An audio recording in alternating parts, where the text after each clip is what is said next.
కార్యక్రమానికి తత్వ ప్రవచకులుగా విచ్చేసినటువంటి వారిని ముందుగా మీకు ఒక్కసారి మనం ఎవరెవరిని పిలిచామనేది పరిచయం చూసుకున్న తర్వాత ఒక్కొక్కరిని ఇక్కడ ప్రవచనానికి ఆహ్వానిద్దాం. ముందుగా పెద్దలు బహుగ్రంథ రచయిత ఓరుగంటి ప్రసాద్ గారిని ఒక్కసారి ఇటు రావాల్సిందిగా కోరుచున్నాను. వీరు బాబా తత్వానికి సంబంధించి అనేక గ్రంథాలు రాశారు. అలాగే మనకి పెద్దవారు, మనకి బాబా తత్వంలో మార్గదర్శకులుగా ఉన్నారు. అలాగే సాయి సన్నిధి అనేటువంటి పత్రికలో వీరి యొక్క ఆర్టికల్స్ అనేకం వస్తూ ఉంటాయి. అలాగే వీరు టీవీలో కూడా సాయి తత్వ ప్రవచనాలు చెప్తూ ఉంటారు. వీరు రిటైర్డ్ ఐఏఎస్ అధికారి గారు అయినప్పటికీ బాబా తత్వంలో, ఎందుకంటే బాబా తత్వం అనేటువంటిది సమాజానికి ఎంతో ఉపయోగం అండి. చెట్ట పట్టాలు పట్టుకొని దేశస్థులంతా నడువవలెనోయ్, అన్నదమ్ముల వలెను జాతులు మతములన్నీయు మెలగవలెనోయ్. ఇది బాబాగారి తత్వం. అంచేత వారు ఈ తత్వాన్ని సమర్థిస్తూ దీనికి మద్దతుగా వారు అనేక ప్రవచనాలు చేస్తూ ఉన్నారు. వారు ప్రసాద్ గారు. సాయిరామ్ అండి. డాక్టర్ శ్రీ ఓరుగంటి ప్రసాద్ గారిని మాట్లాడవలసిందిగా కోరుతున్నాం. సాయిరామ్. సద్గురు శ్రీ సాయినాథ్ మహారాజ్కి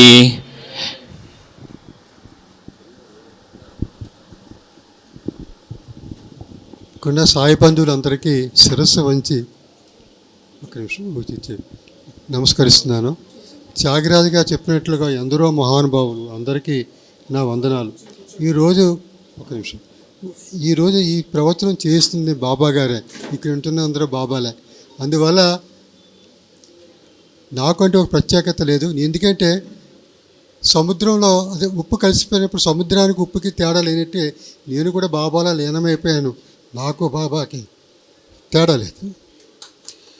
ఇంకొక విషయం ఏమిటంటే ఈ అక్షింతలు అనేవి ఇందాక శ్రీరామనవం గారి గురించి అంజనీ కుమార్ గారు చెప్పారు.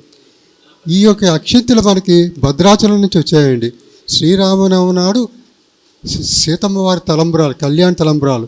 మరి మీకు తెలిసేది ఏమిటంటే చాలామందికి తెలియదు, 12 గంటలకి మామూలుగా కళ్యాణం జరిగితే తెల్లవారుజాము 3ంటికి భక్త రామదాస్ ఉన్నప్పుడు రాముల వారికి మన కళ్యాణం జరిపించేవాడు. ఇప్పుడు ఆ సాంప్రదాయాన్ని అక్కడ భద్రాచలం తహసీల్దార్ గారు నిర్వహిస్తున్నారు అనమాట.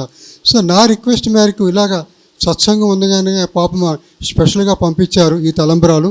ఇవి సామాన్యమైనవి కాదు. అంటే రాముల వారు తలంబరాలు వచ్చినాయి అంటే మనకి ఇక్కడికి రాముల వారు వచ్చినట్టే. రాముల వారు వచ్చారంటే ఆంజనేయ స్వామి వచ్చినట్లే, అంటే మన బాబా గారు వచ్చినట్లు. అంటే ఇది చెప్పుదామని లేచి నుంచున్నాను అండి.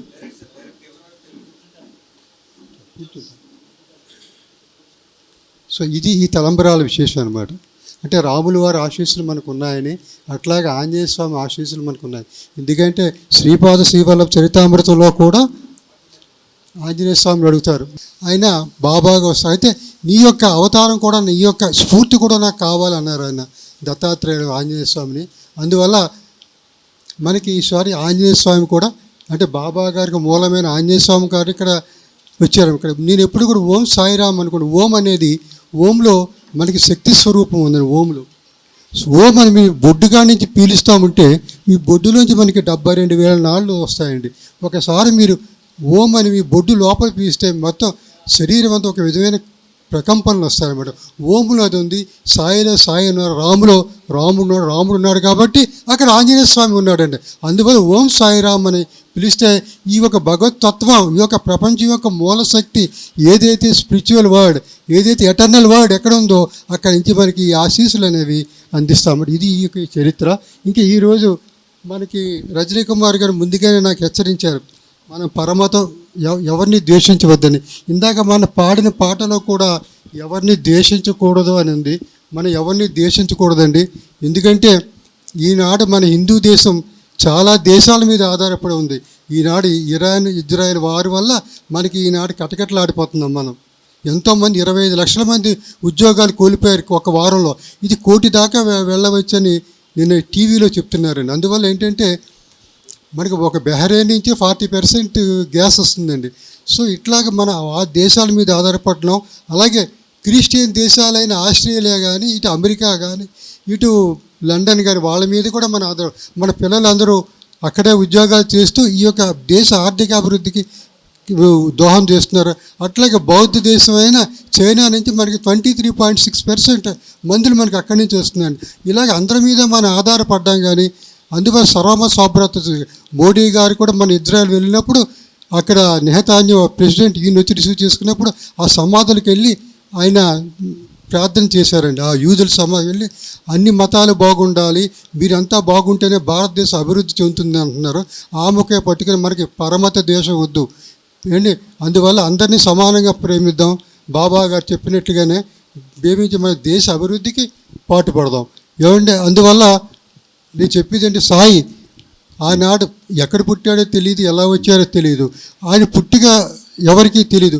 మన గజానన మహారాజు ఉన్నారు, ఆయన పుట్టిక ఎవరికైనా తెలుసా?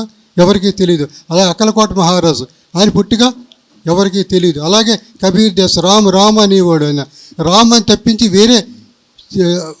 వేరే మంత్రం వద్దురా అని ఆయన చెప్పేవాడు.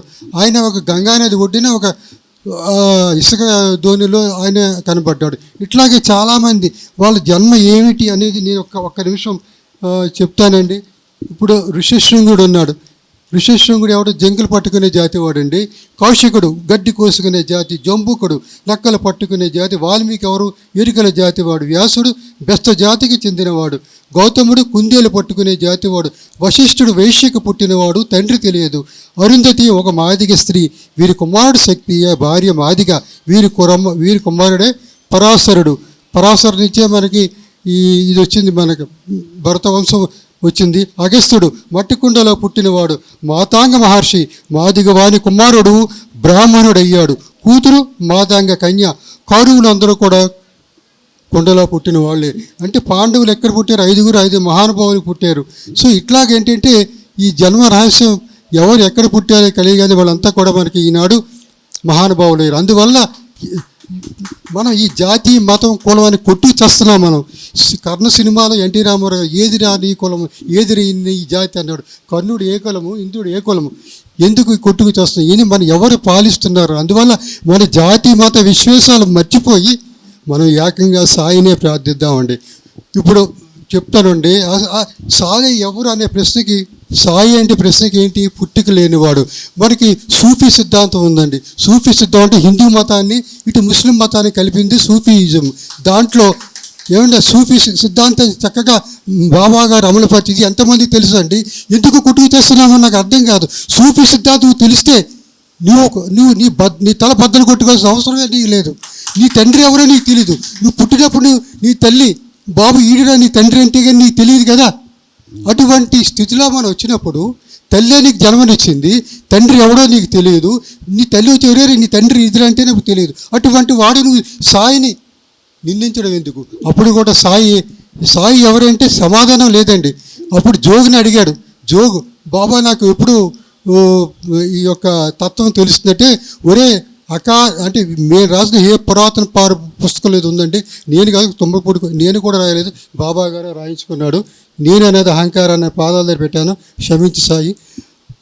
అందులో జోగు అడుగుతాడు, నాకు ఎప్పుడు ఒరే అకార ఇకార ఉకార మకార ఓంకారములు ఓంలో చిన్న ఒత్తేనే అందరికీ తెలుస్తుందిరా, ముందు నా గురించి తత్వం తెలుస్తుంది బాబా గారు అన్నారు. జోక్ ఎప్పుడు తెలిసింది?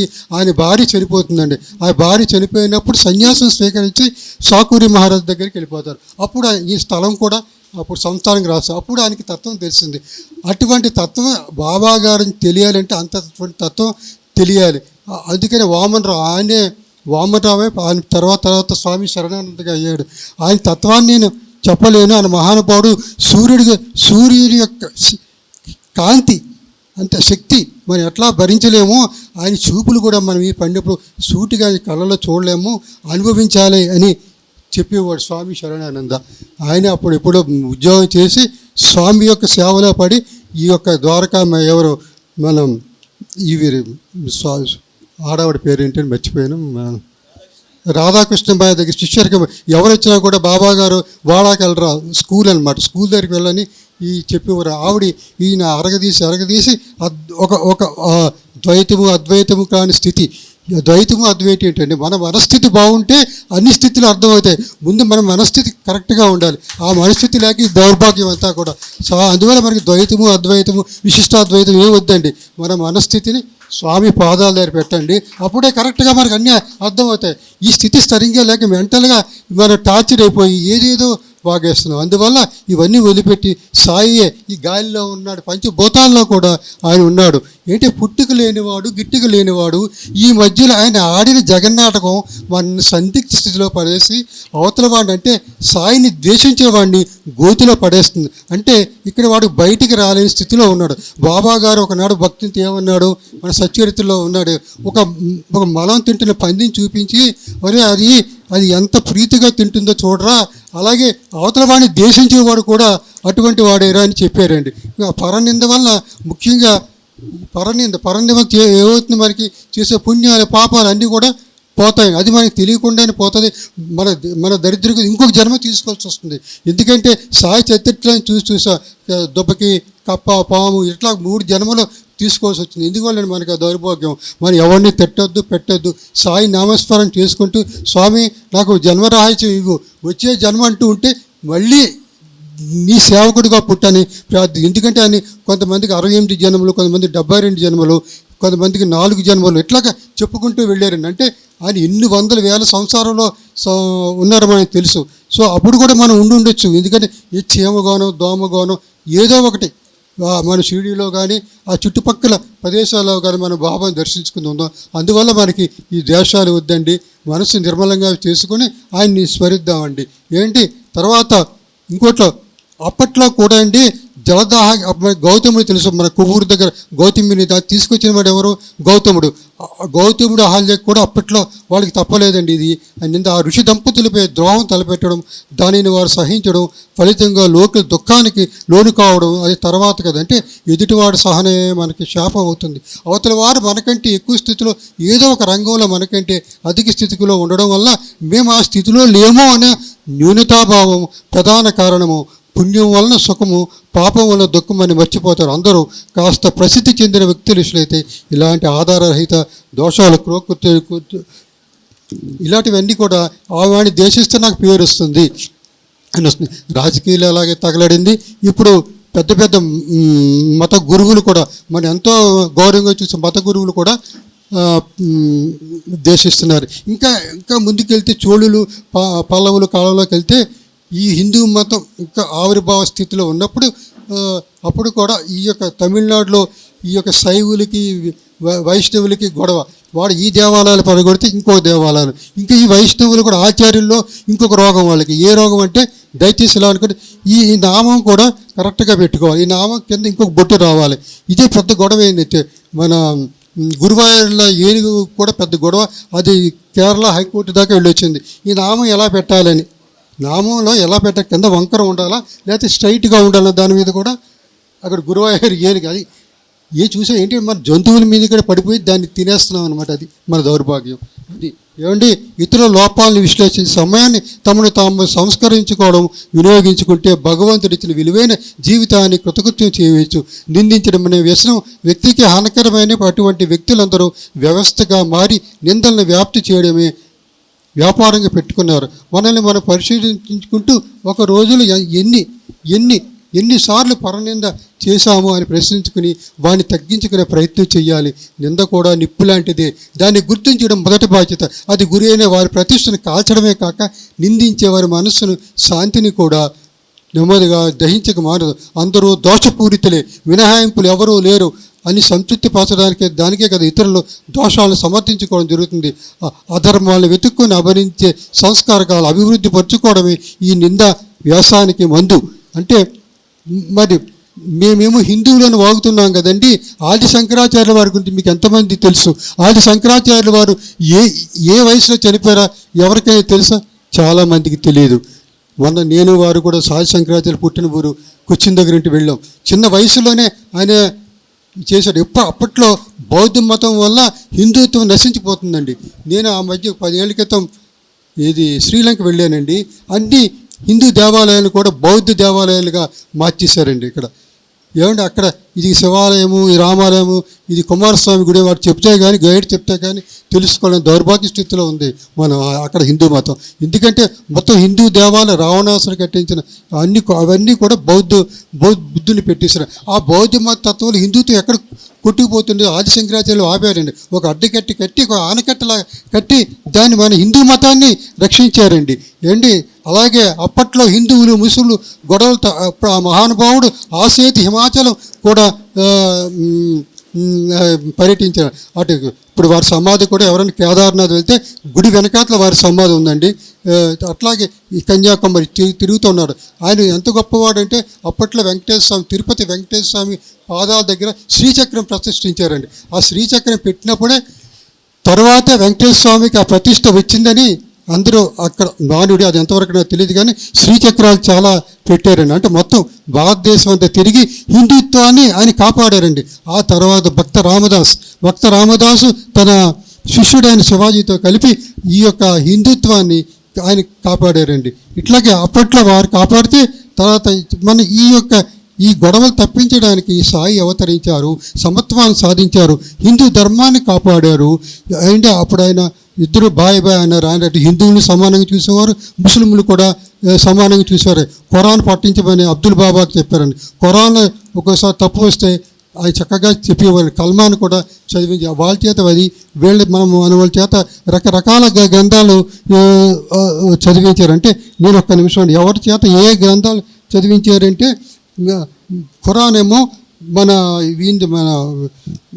అబ్దుల్ బాబు చదివించారండి. శ్యామ చేత విష్ణు సహస్రనామ చదివించారండి. అదే పెద్ద గొడవ అవుతుంది కదండి విష్ణు సహస్రనామ పుస్తకం తీసుకున్నప్పుడు. అది ఇప్పుడు వర్ణించను, కాలాతీతం అవుతుంది. అలాగే జోగు గీతారహస్యం తిలక్ గారు రాసిన గీతారహస్యాన్ని జోగు చేత చదివించారండి.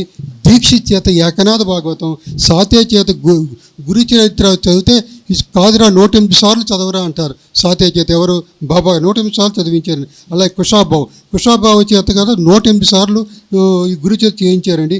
హేమాద్రి పంచ్ చేత ఏకనాథ భాగవతం ఒకప్పుడు ఆయన కొంచెం అజ్ఞానం ఏంటి బాబా గారు జోక్ అలా చెప్తున్నాడు, సాటేకి ఎలా చెప్తున్నారంటే అప్పుడు ఆయన చరిత్రలో ఉంది శ్యామ ఇంటికి వెళ్ళమని. శ్యామ ఇంటికి వెళ్ళి దక్షిణ పట్టురమ్మంటారు. దక్షిణ ఏమీ లేదని నా నమస్కారాలని చెప్తూ ఈయన దగ్గరికి రావడం, బాబా గారు చెప్పడం, ఈయన నవ్వడం, ఇవన్నీ కూడా అప్పుడు జ్ఞానోదయమైంది హేమాద్రి పంత్కి. తర్వాత బివి జీవితేత జ్ఞానేశ్వరి చదివించారండి. విహెచ్ ఠాకూర్ చేత విచారసాగర్ చేత ఇలాగ అందరి చేత ఒక్కొక్కసారి ఒక్కొక్క ఇది చదివారు. తర్వాత దీక్షిత్ ఉన్నాడు. దీక్షిత్ మీకు తెలుసు, దీక్షిత్ కూతురు 4 ఏళ్ళ అమ్మాయి అండి. బాంబేలో ఉంటాడు ఈయన. యాక్చువల్గా ఆయన నాసిక్ నుంచి అటు బాంబే వెళ్ళిపోయారు. మంచి పేరున్న లాయరు. అయితే వాళ్ళ అమ్మాయి బీరో మీద పుస్తకం తీసుకుంటుండగా పడిపోతున్న బాబా గారు అదృష్ట రూపంలో వచ్చి ఆ అమ్మాయిని రక్షించారండి. తర్వాత ఇదే అమ్మాయి షిరిడి వచ్చినప్పుడు అమ్మాయి పేరు పవిత్ర, పేరు గుర్తులేదు, చనిపోతుందండి. చనిపోతున్నప్పుడు దీక్షిత్ వస్తే బాబా దగ్గరికి వస్తాడు. బాబా దగ్గరికి వచ్చినప్పుడు అంతకుముందు బాబా గారు శ్యామ తండ్రి ఇంకా ఆ అమ్మాయి చనిపోలేదురా అని అడుగుతాడు. చనిపోలేదంటే శ్యామ కంగా ఇంకా చనిపోవడం ఏంటంటే చనిపోతుందిరా అని చెప్తాడు. అప్పుడు తర్వాత రోజు ఈ అమ్మాయి షిరిడిలో చనిపోతుంది. బాబా గారి దగ్గరికి వచ్చినప్పుడు బాబా గారు ఈ లోపల బాబాద్ రామాయణం బుక్ తెప్పిస్తారు. బాబాద్ రామాయణంలో ఒక పేజీ తీసి చదవరా అంటారు. అక్కడ ఏముందండి బాబాద్ రామాయణంలో? ఆ పేజీలో ఏముంది? ఈయన మన శ్రీరాముడు వారు ఈయన చంపుతారు కదండి, వాలిని చంపుతాడు కదండి. వాలిని చంపినాడు భార్య తార వచ్చి ఏడుస్తుంది. అప్పుడు ఇది ఇక్కడ రాముడు ఆవిడికి ఈ తత్వం గురించి అంటే జనన మరణాల గురించి ఒక తత్వాన్ని వివరిస్తారన్నమాట. అదే చదవమని ఈ దీక్షిత్కి చెప్తారు. అంటే ఏది చావు పుట్టుకు ఎక్కడ పుట్టావు ఎక్కడ తెలియదు, నా తల్లి నాకు తెలియదురా, నేను కన్నానని నా తల్లి ఆనందపడుతుంది, ఆ తల్లి ఎవరు నేనెవరు, నా దేహాన్ని నేను ఎప్పుడో వదిలిపెట్టేశాను, పరిద్వార్ అంటే నా గురువు నా శరీరాన్ని ఎప్పుడైనా వదిలిపెట్టేశాడు, ఏమిటిరా మాయ ఇది అప్పు తెచ్చుకున్న శరీరం రా, పంచభూతాలతో నిర్మితమైన నీ శరీరం మీద నీకు ఈ రోజు ఎందుకురా అని చెప్తాడనమాట. అక్కడే బాబాద్ రామాయణంలో ఇది తారకి చెప్తారనమాట. ఈ తత్వాన్ని చెప్తారు. అది చాలామందికి తెలియదు. అది అంటే నేను చెప్పేది అంటే బాబా గారు ఇటు హిందుత్వాన్ని చెప్పారు. ఒక్కొక్కరి చేత ఒక్కొక్క గ్రంథాన్ని చదివించారని చెప్పడమే నా యొక్క ఉద్దేశం. అలాగే అబ్దుల్ బాబా చేత ఖురాన్ చదివించేవాడండి, తప్పులుంటే చదివించేవాడు, కల్మాన్ కూడా పఠింపజేసేవారు అనమాట. అట్లాగే ఆయన మతాన్ని ఎప్పుడు కూడా ప్రోత్సహించలేదండి. అబ్దుల్ ఒకసారి ఒక కురవాడిని తీసుకొచ్చి నేను మతం మార్చానంటే మారిన కురవాడు చెంప మీద కొట్టాడు. ఎందుకురా నీ తండ్రిని మార్చుకుంటావా, మతం మార్చుకోవద్దురా, నీ తలగడ మార్చుకుంటావరా అన్నారు. ఒక ముస్లిం మాత్రం ఉమ్మేస్తాడండి, ఒక కొల తీర్థం వేస్తే బాబా గారు తిడతారు వాడిని. అంటే చెప్తున్నాను, అంటే ఇప్పుడు ముస్లిమ్స్ వస్తే వారి భోజనం వేరే పెట్టారు, హిందువులు అంటే రెండు మతాలను కూడా చక్కగా ఆయన సమర్థవంతంగా ఆయన చేశారు. అందుకని బాబానమ్మని ఆదర్శం తీసుకొని ఈ యొక్క గొడవలు కొట్లాట్లు ఎందుకని నా యొక్క ఉద్దేశం అనమాట. అది ఏంటి, గాంధీ గారు కూడా రామ్ రహీం అనేవారు, అంటే ఆ విధమైన తత్వాన్ని ఆయన తీసేవారు. కబీర్ గారు కూడా రామ్ అనేవారు. ఎందుకు ఇంతమంది గొప్పవాళ్ళు మనకి ఈ విధంగా తత్వ ప్రచారం చేస్తే ఎందుకు దౌర్భాగ్యం అని నాకు అర్థం కావట్లేదు. వాడు ఇలాగన్నాడు, వీడు ఇలాగన్నాడు. ఎందుకంటే బాబా గారిని ఆదర్శం తీసుకుంటే మనకి ఈ గొడవలు ఏమి ఉండవండి. అది నేను చెప్పేది. అంటే ఇప్పుడు చూడండి, మీకు ఇప్పుడు చాలామందిని ఫస్ట్ వాళ్ళు మొదటి ప్రపంచ జహాంగీర్ అన్న అతన్ని కాపాడారు గోవా దగ్గర. అలాగే దాసుగంతో అప్పుడు తర్వాత ఫస్ట్ వాళ్ళలో ఈ యొక్క తీవ్రత తగ్గుతుందని కపర్డే గారితో చెప్పారనమాట బాబా గారు. ఈ విధంగా అంటే తను ఒక షిరిడీలే కాపాడలేదండి, ఒక ప్రపంచాన్ని కూడా కాపాడుకుంటూ ఆయన చెప్పారు. సత్యసాయిబాబా కూడా ఒక ప్రసంగాలు చెప్తా, అప్పుడు మరి పాకిస్తాన్ యుద్ధం వచ్చేటప్పుడు ఈ యుద్ధ తీవ్రత ఉండదురా, తగ్గుతుందని సత్యసాయిబాబా తన శిష్యులతో చెప్తారు. అంటే ఈ విధంగా ఈ మహానుభావుడు అందరిగా ప్రపంచాన్ని గురించి, ప్రపంచ మానవాళి గురించి, శాంతి గురించి ఆలోచించారని చెప్పారనమాట. ఏమండి మరి చంద్వార్కర్ చెప్తారు కదా, తద్వితి ప్రణిపాతేనే అని భగవద్గీతని చక్కగా వివరించారు. అంటే గురువుకి ఎలాగా మనం చేసుకోవాలని భగవద్గీతలో ఆయన చక్కగా చెప్పారు. పరిప్రశ్న గురించి చక్కగా చెప్పారు. పరిప్రశ్న అంటే 10 అడగడం, ఎలాగ అడగాలి, గురువుని వినమ్రంగా అడగాలి, మనసులో అహంకారం అని ఉండకూడదు. ఏమి అంటే ఒక జీరో మైండ్, ఒక ఏమీ లేకుండా ఇప్పుడు నాకు ఎలా బట్టతల ఉంది ఇంత నిర్మలంగా కూడా మన మనసును పెట్టుకొని చక్కగా అడగాలి. గురు ఏమీ తెలియక అజ్ఞానిలాగా అడగాలని చెప్తారు బాబా. ఎంత చక్కటి విశ్లేషణ అనేది. మరి ముస్లిం అయితే భగవద్గీత ఏం చెప్పారండి, మరి ఈయన హిందూ అయితే అక్కడ ఖురాన్ ఎందుకు చెప్పారండి? అంటే అక్కడ కొట్టుకు చావకుండా రెండు ఒకటే, ఈ రెండు నా కళ్ళు అని ఆయన చెప్పడమే ఆయన యొక్క ఇది సూఫీ సిద్ధాంతం యొక్క ఇది. సూఫీ సిద్ధాంతాన్ని మనం అర్థం చేసుకుంటే ఈ కొట్లాట్లు అవి ఉండవండి. తర్వాత ఈయనెవరు మన దాస్కన్ మహారాజుకి ఏం చెప్తారు, ఆయన ఈ ఉపనిషత్ సారాంశం తెలియదంటే, ఈశ్వోపనిషత్తు తెలియదంటే నువ్వు బాంబే విల్లేపార్లని ఒక ప్లేస్ బాంబేలో, నువ్వు అక్కడికి వెళ్ళినప్పుడు ఈ యొక్క తత్వం నీకు అర్థమవుతుందిరా అంటాడు. ఆయన దీక్షిత్ ఇంట్లో దిగుతాడు. ఆ దీక్షిత్ ఇంట్లో పనిపిల్లని చూస్తాడు. ఆమె చిరిగిపోయిన బట్టలు వేసుకొని చాలా ఆనందంగా ఉంది, చిరిగిపోయిన బట్టలని బాధపడలేదు, చాలా ఆనందంగా నృత్యం చేసుకుంటూ పాడుతుంది. దీక్షిత్ ఒక ఫ్రెండ్ వస్తే ఇంకొక ఆయన పేరు సాహెబ్ అని ఉంది, ఆయనతో చెప్తాడు అమ్మాయికి బట్టలు పట్టురామని. మరుసటి రోజు ఆ బట్టలు పట్టుకొస్తారు. ఈ అమ్మాయి కూడా ఆ కొత్త బట్టలు వేసుకున్న చిరిగిపోయిన బట్టలు ఎంత ఆనందంగా ఉందో అంతే ఆనందంతో ఈ అమ్మాయి నృత్యం చేయసాగింది. అంటే చెప్తున్నా, అంటే సమత్వ స్థితిని ఆమె సాధించాలంటే అంటే అప్పుడు అదే ఆనందంగా ఉంది, ఇప్పుడు అదే ఆనందంగా ఉంది. తర్వాత రోజు కూడా బట్టలు మడత పెట్టుకొని చిరిగిపోయిన బట్టలతో మళ్ళీ పనికి వచ్చి అదే ఆనందంతో ఆ పాటలు పాడసాగిందండి. ఇది యొక్క ఈ సారాంశం అప్పుడు బాబా గారు సాదృశ్య రూపంగా ఈయనకి అందజేశారండి. చూడండి ఎంత చెప్పగా బాబా గారు ఏది కూడా చిన్న చిన్న మాటలతోనే సాదృశ్య రూపం, అక్కడ పందిని చూపించారు, ఇక్కడ ఈ పనిపిల్ల రూపంలో చక్కగా సాధారణంగా వివరించారండి. అంటే సమత్వం సాధించడం అనమాట. ఏమండి అంటే వీరి యొక్క శక్తి సామర్థ్యాలు మనకు ఊహకు అందున్నటువంటి ఎవరికైతే అతీతమైన శక్తులు ఉంటాయో వారిని మనం భగవంతుడని పిలుస్తాము. వారికి అతీత శక్తులు ఉన్నాయి. అందువల్ల భూమి మీద అవతారం యొక్క ఉద్దేశం ఏంటి, ఆధ్యాత్మికంగా బలహీనమైన వారిని ఆనందకరమైన శాంతియుతమైన జీవితం వైపు తీసుకు వెళ్ళడం, నడిపించడం అని వారి యొక్క అవతార విశేషం. భక్తుడు తన వైపు 10 అడుగులు వేస్తే తను ముందుకు వస్తానని చెప్పారు. మనం ఆయన వైపు అడుగులు వేయకపోయినా వస్తారండి. ఎందుకంటే ఎక్కడో కమ్మరశ్రీ పిల్ల పడిపోతే ఆయన చక్కగా అందుకున్నాడండి, మంటలో తీశాడు కదండి. ఆ విధంగా ఆయన మన ఆదుకుంటాడు. నా భక్తుడు ఎక్కడ ఉన్న 1000 కోసల దూరం ఉన్న పిచ్చుకని కాలుకి దారం కట్టినట్టుగా లాగి తీసుకొస్తానని చెప్పారు. ఆ విధంగానే మన ఆయన రక్షిస్తుంది. ఇంతమంది మనం ఇచ్చే ఉన్నామంటే మన బాబా భక్తులే. గత జన్మలోనే ఆయనతో ఉన్నాం, ఈ జన్మలోనే ఉంటాం, మరి జన్మలోనూ కూడా ఆయనతోనే ఉండాలని మనం బాబా గారిని కోటండి. అంటే ఇప్పుడు భక్తుడు బాబా యొక్క అతీతమైన శక్తిని అనుభవిస్తాడు, చవి చూస్తాడు. అటువంటి వాడు భక్తితోనూ ప్రేమతోనూ పులకరించిపోతాడు. నాది అనే భావనకు ఆనంద బాష్పాలు వస్తాయి. ఏమండి చూడండి, నాకు తెలిసిందే వేదం అనుకుంటే మూర్ఖత్వం అండి. నేను నమ్మిందే ప్రతి ఒక్కరూ నమ్మాలనుకుంటే అది మూఢత్వం. ఎదుటివాడికి తెలియదు అనుకుంటే అది అమాయకత్వం. ఇతరుల నమ్మకాలని గౌరవించుకుంటే అది అమానుషత్వం. తెలిసింది ఏమీ లేదనుకుంటే అది పైత్యం. అందరి భావాలను అర్థం చేసుకుంటే అది మనిషి తత్వం. అందరి విశ్వాసాలకు విలువనివ్వడమే మానవత్వం అని బాబా గారు ఎవరితో చెప్పారండి? అప్పా కోతేతో చెప్పారండి. అప్పుడప్పుడు బాబా గారు ఆహ్వానించిన వారు ఎవరితో? మన మానసపాతో జోగులే ఒకటి, ఈయన షింపే అని కూడా బాగా బాబా కాపాడారండి. అంటే అవి తర్వాత చెప్తానండి. ఏంటి తర్వాత బాబా గారిని చెప్తూ ఇంకొక వ్యక్తి గురించి ఒక మాట చెప్తాను. బివి నరసింహస్వామి గురించి ఎంతమంది తెలుసు? చాలా తక్కువ మంది తెలుసు. ఆ మహానుభావుడు సేలంలో ఒక గొప్ప పేరున్న లాయరు, అక్కడ కౌన్సిల్లో కూడా మెంబర్ అండి. ఏమండి ఆయన ఒక రోజు పిల్లలిద్దరూ బావిలో పడిపోయి చనిపోతారు. తన భార్య కూడా చనిపోతుందండి. భార్య చనిపోయినప్పుడు ఇంకా ఈయనకి వైరాగ్యం వచ్చేస్తుందండి. వైరాగ్యం వచ్చినప్పుడు రమణ మహర్షి దగ్గరికి వెళ్తారండి.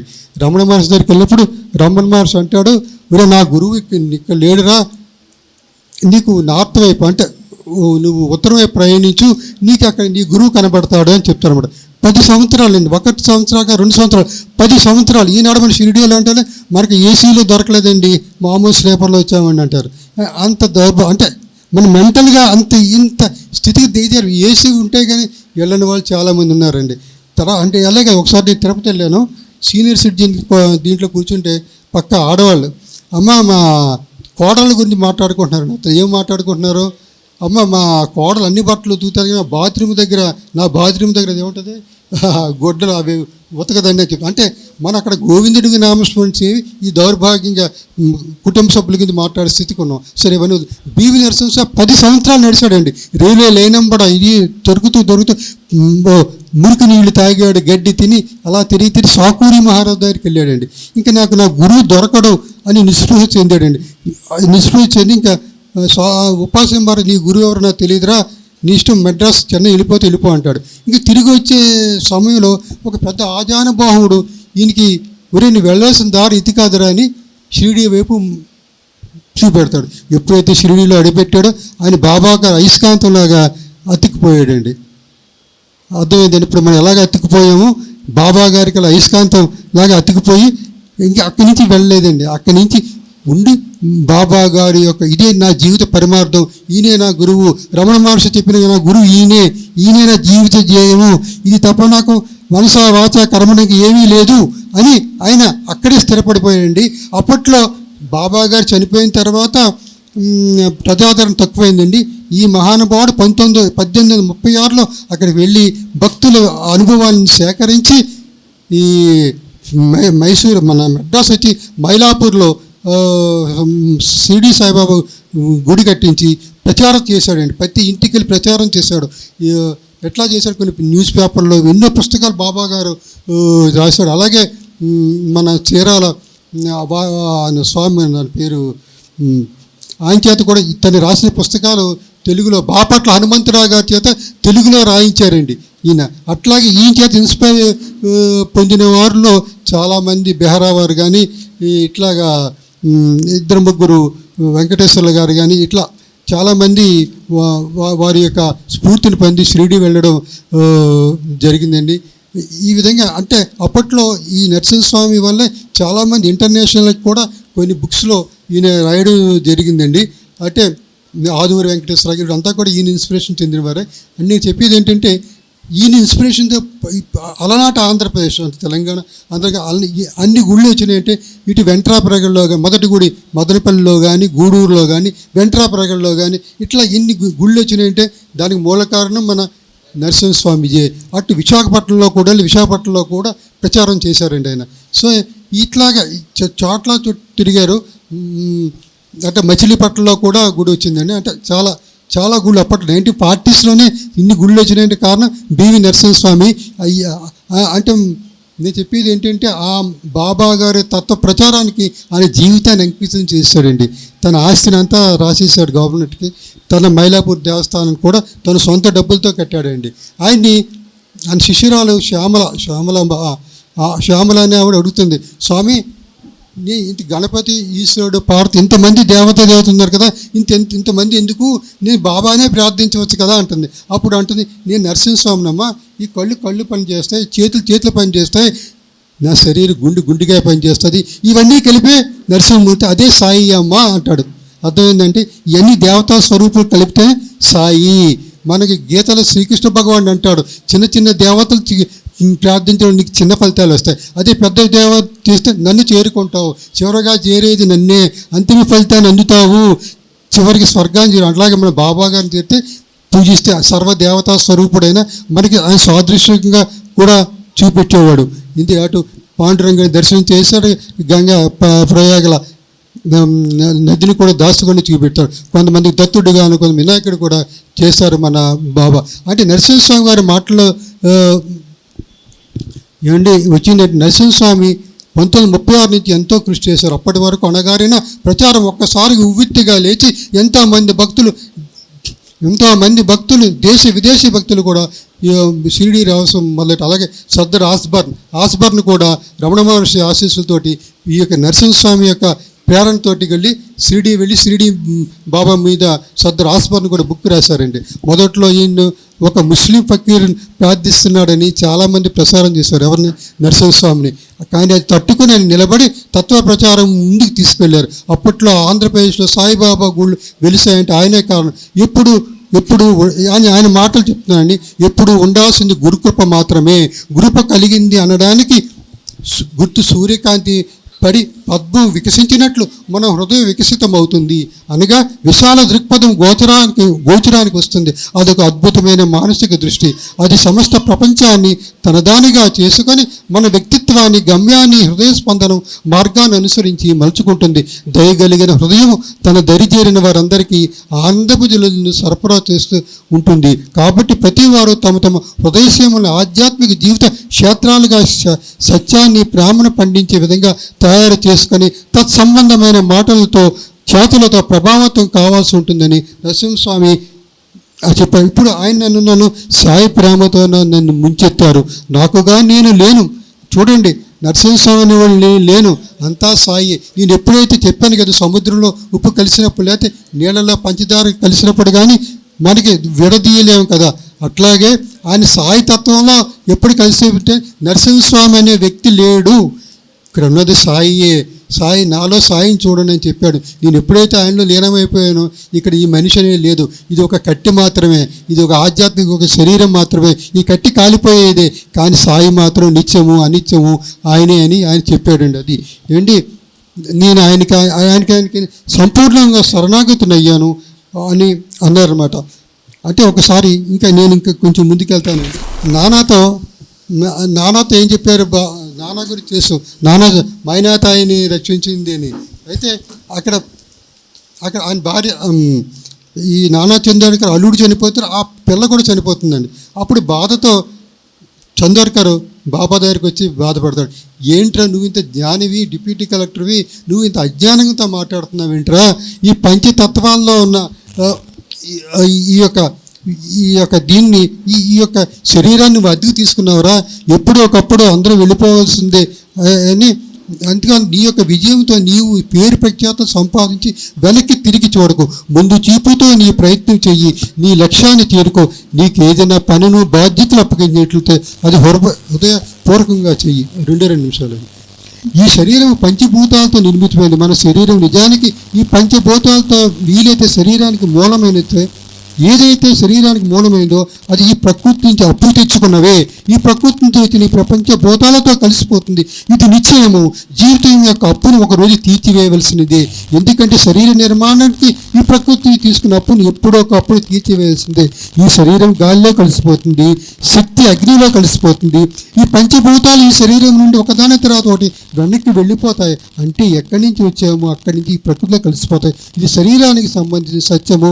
అందువలన చావు గురించి బాధపడడం, దుఃఖించడం, విచారించుట అనవసరం. చివరిగా శ్రీకృష్ణ భగవానుడు చెప్పిన ఉద్ధవ గీతలో సూక్తితో మానేస్తానండి. ఉద్ధవ గీతలో శ్రీకృష్ణ భగవాను ఉద్ధవుడు ఆయన మిత్రుడు ఏమంటే క్రమవిటో భస్మ సంయత అంటే క్రమవిటో భస్మ సంయత. దీని అర్థం ఏంటంటే జంతువులు దేహమును భక్షింపగా నా దేహభాగము ఆ జంతువులలో మలముగా మారును. ఈ విషయము నీకు తెలియను. కావున ఇట్టి దేహమందు ఎంతయు ఆసక్తి నుంచరాదు. ఇట్టి జ్ఞానము కలిగినందున నేను దేహమందుండియు దాని ఎందుయు ఆసక్తియు లేక అసంగుడనై ఆత్మానందమున నిటులు విహరించుచున్నానని శ్రీకృష్ణ భగవానుడు వాచ. అందువల్ల ఇంత నాకు అవకాశం ఇచ్చిన మీ అందరికీ కృతజ్ఞతలు చెప్తాను.